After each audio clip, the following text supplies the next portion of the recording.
people didn't like her to the point to where there was a giant essay video made about her because no one was liking her. People were saying that Pac-Man was cheating on his wife. And Pac-Marie is supposed to be Pac-Man's longtime friend, not love interest, longtime friend, but they are seen doing lovey couple stuff on the social media.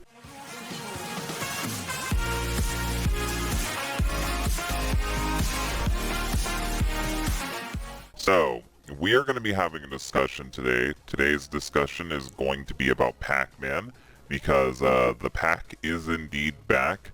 Namco has released not only one, but two remakes or remasters or fucking just compilations in the past year. So I feel like it's time to talk about the fucking elephant in the room. If you got the Pac-Man compilation that they released just a bit ago, the Pac-Man Collection Plus, you may have noticed that Ms. Pac-Man wasn't in it. Not only the game, but the character. Nope. They included games that she appeared in, but they edited her out with a character called Pac-Mom. And with the new Pac-Man World remake, they have also replaced her with Pac-Mom. So for those of you guys who may be curious on who Pac-Mom is, why Ms. Pac-Man is gone, and the steps that we've taken to get to this point, this video is for you. There's already been a video really similar to this, but we're just going to summarize what's happened and explain all the different variations up until this point and why they've settled on what they've settled on. So to start, Ms. Pac-Man was created as a mod for the original Pac-Man and was originally going to have a character called Crazy Otto in it. Crazy Otto, in his copycat Pac-Man game, was going to find a mate, fall in love with them, and that was going to be the storyline. They'd have a baby.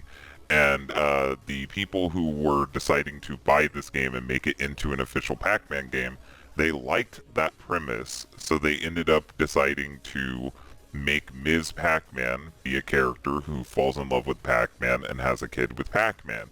And that would be the creation of Ms. Pac-Man and Pac Jr. And that's also why Pac Jr. and Pac Baby have been changed, because those are also characters that Namco doesn't own. So Namco really needs to get better a hold of their stuff. the people that made Ms. Pac-Man already kind of got screwed out on their contract, because their contract only stipulated that they would get paid for coin-operated machines. They thought that they would get royalties for every time the game was ported, but in reality it was just whenever an arcade game would be ported. So they already got screwed out of some royalties. Mainly all Namco had to do was not use their code and not port the game over or give them royalties every time they did a arcade port of Ms. Pac-Man. Well, Namco got greedy and tried to do a loophole in their contract, that by including Ms. Pac-Man in compilations. That means that they wouldn't be making Ms. Pac-Man arcade cabinets, but they'd still have her heavily featured on the arcade cabinets and basically still sell it as a Ms. Pac-Man arcade cabinet. Well, this was a breach in their contract. It took these people years to figure out that this is what Namco was doing to not have to pay them. And they decided to take Namco to court. This was a multi-year legal battle that still technically is going on, but in a different way. But basically, Namco kept writing this fucking thing so hard that the people who own Ms. Pac-Man decided it wasn't worth it to deal with Namco, and they sold the rights off to At Games. At Games used to make Sega Genesis plug-and-plays, and they decided to start just buying up a bunch of different IPs to make into plug-and-plays. They have like permission from Data East to use like Burger Time and a bunch of their old franchises. They mainly just snatch up whatever IP they can get now to make into plug-and-plays, and a lot of the times it still uses the Sega Genesis controllers and shells, so it's really weird. So, while all this was going on, Namco didn't realize until they started making tiny arcade cabinet versions of Ms. Pac-Man what had happened. So Namco figured out that they had lost the rights to Ms. Pac-Man, and that these people were making Ms. Pac-Man plug-and-plays without their permission. So Namco started taking them to court, and because of this legal battle that is still going on between Namco and At Games, neither of them can use Ms. Pac-Man until it's settled. So that's why the At Games plug-and-plays have stopped using Ms. Pac-Man, and why Namco has stopped using Ms. Pac-Man. Well, because Namco still wants to make money and they still want to fucking hold up the Pac-Man IP and do stuff with the Pac-Man IP, they have decided to introduce a number of Ms. Pac-Man replacements to try to break through that contract and not get sued. So let's go over all the different Ms. Pac-Man attempts they went through and then what they settled on. First, in the 2010s, they tried to redesign Ms. Pac-Man to make her more distinct from her original design and to hopefully get away with copyright infringement. This redesign had a pink bow, pink gloves, and blue high heels. This obviously didn't work. It was only done for the Ms. Pac-Man anniversary, and this design hasn't appeared anywhere else, and some people don't even know that this redesign even happened to begin with. So, Really? yeah, it's kind of an obscure redesign. Also, they gave her like blue eyeshadow. I don't know if I mentioned that, but she has blue eyeshadow. Some people have Yeah. called this Slutty Pac-Man, but He it's does heavily look like a derivative of the original design for Ms. Pac-Man, because Ms. Pac-Man's original design was really slutty before Namco kidified it. Like Namco ended up like cleaning up the design and making it look more kid-friendly. So the second time would be on a DS game set in Pac-Man's past, and this would feature a character renamed to Pac-Girl, and this was supposed to be Ms. Pac-Man in the past. And this Pac-Girl has a completely different design. She is a character who is blushing, she wears no makeup, she has white gloves, white shoes with flowers on them, but she still has the distinctive Ms. Pac-Man red bow. This has caused some people to debate if this is even intended to be Ms. Pac-Man, but I think it was intended to be a rebooted Ms. Pac-Man. And if people liked the Yeah. name and the design, they probably would have kept it. But Yeah. they didn't. The next appearance would be from a mobile game that Namco released, and this game was an infinite runner with Pac-Man in it. And they decided to introduce the terribly named and terribly designed Pac-Man Girl. Pac-Man Girl is Pac-Man with a yellow bow and no Yeah. eyebrows. She looks Yeah. just like Pac-Man. She like has no differences between the two. They didn't even try to make a new No. character with this one. They literally just went the safe route of, well, we own Pac-Man, so Pac-Man Girl. And the name is just completely terrible. Like, it is the most fucking copyright friendly name you could come up with. No one Yeah, liked Pac-Man genuinely. Girl. No one wants Pac-Man Girl. So, No. Pac-Man Girl immediately went away. And then Namco decided to open up some cafes. These cafes would have Ms. Pac-Man arcade cabinets in it and Pac Jr. arcade cabinets in it. But these arcade cabinets would be ported from the US. They would actually be shipped from the US to Japan or wherever they were going. So technically they weren't breaking the law. They weren't making new cabinets. They were getting old cabinets and just having them there. Well, they still couldn't use Ms. Pac-Man. They couldn't use Pac Jr.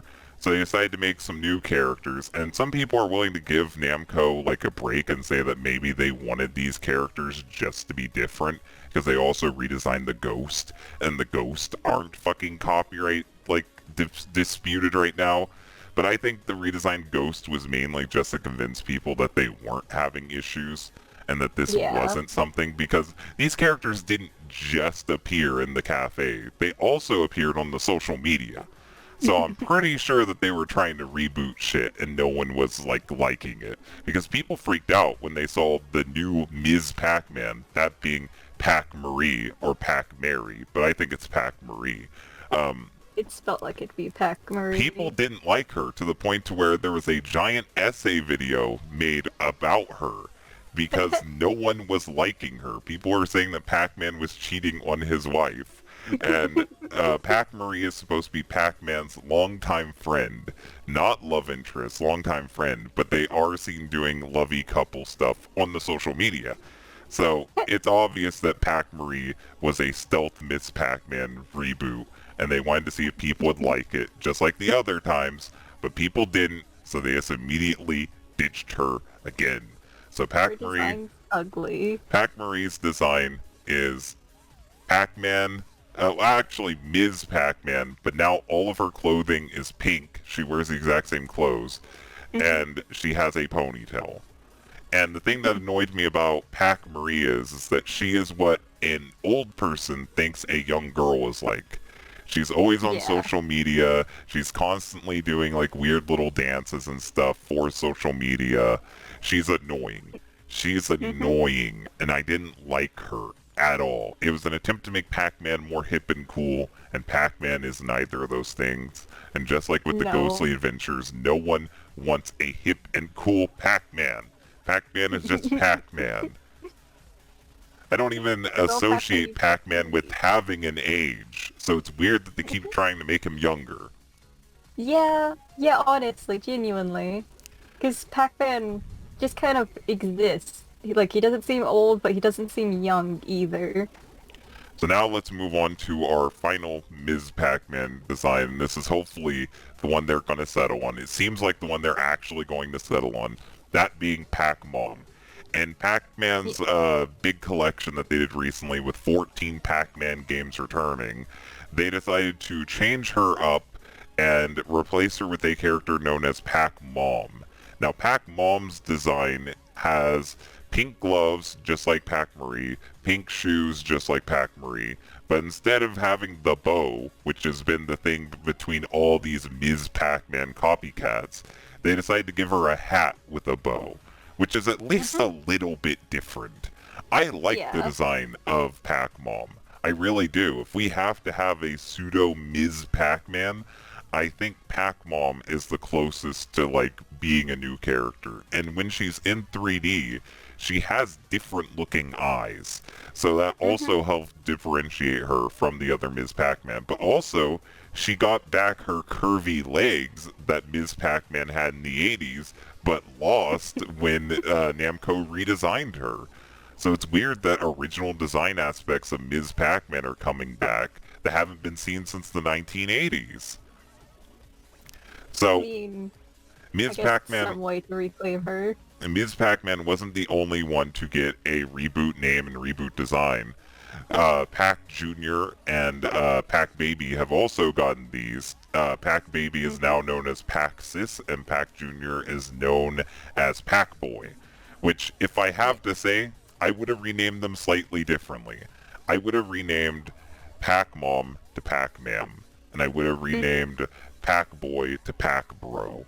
If I had to fucking name them myself, I think that would be the good way to go about it, because then all their names would like relate. But hell, if you wanted to go with the Pac Mom and Pac Sis, you could have named them Pac Bro, and it still would have worked as a family. That's just me. That's just me. I like this design. I like this characterization. Really, Ms. Pac-Man was only ever used as a mom character in her later years, so it makes sense to make her just be the generic mom, and to make her name reflect that. I don't dislike this design. I don't dislike this direction for the character, and I really hope that they keep it. Because one thing we've seen is, it's like, Namco is very fucking iffy on it. Like, every time they introduce a new Ms. Pac-Man and it gets hate, they immediately change it. But I've seen people actually really responding well. Like, with the Pac-Man collection, people were iffy on Pac-Mom. But I haven't seen any Pac-Mom hate videos since the Pac-Man World trailer dropped, and people seem to be really hyped that Pac-Man's just back. Yeah, well, I can't blame them. Like, Pac-Man's a fun game. It's nice for them to have some kind of consistency with it, and Pac-Mom isn't really that bad of a design. I think the naming scheme could have been a bit better for her, but it's not terrible. So, I guess my final thoughts will be is that I'm glad that Pac-Man is actually back. I like the new design, and hopefully you guys learn something about why Pac-Mom exists and what we've had to go through to get to this point to even have Pac-Mom. Do you have Yeah. anything to say before we wrap it up? Uh, yeah, I hope with this they will finally stop changing the design so frequently and they will just stick with Pac-Mom. Her design is fine enough. Like, I don't think it looks that similar to the original, so they shouldn't have that many issues anymore with that. And I think it works well enough as a fucking character design. It should be fine. My one thing is, if they win back Ms. Pac-Man, just keep Pac-Mom. Make Ms. Yeah. Pac-Man her own character divorced from Pac-Man, and just have her be a legacy from a bygone era. Like, Yeah. we don't need Ms. Pac-Man anymore. Like, after all this fucking trouble you've gone through, just fucking keep Pac-Mom. You've introduced Pac-Mom. You're remaking the Pac-Man World games, which I hope you remake the other two as well. Hmm. Just fucking keep Pac-Mom. No Yeah. one wants to deal with this shit, and we don't want that awkward period where Ms. Pac-Man was called Pac-Mom. So just stick Yeah, with Pac-Mom. exactly. Pac-Mom is the new Ms. Pac-Man. Don't look back. Don't look back. Just fucking keep on driving. Keep driving Yep. that fucking Pac train with fucking Pac-Mom.